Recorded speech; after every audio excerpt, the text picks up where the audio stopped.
My name is Irus Braverman, and I'm a legal geographer and an ethnographer. I work at the University of Buffalo, the State University of New York, and I am here at STIAS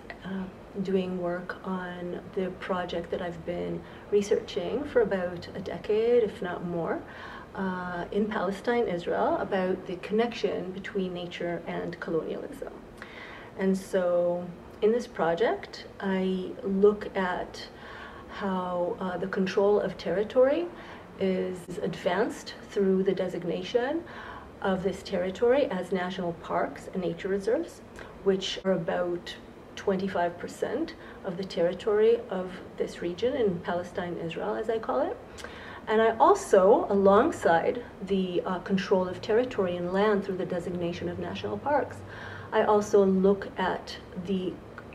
dispossession and control through what's called the protection of lively organisms such as animals and plants. So through designating them as protected, how does that then control the behavior of local populations? And specifically, I argue in this research that nature is utilized as a colonial or settler colonial, in particular as a settler colonial tool for dispossession of Palestinians and for the restoration of the Zionist presence in this particular landscape.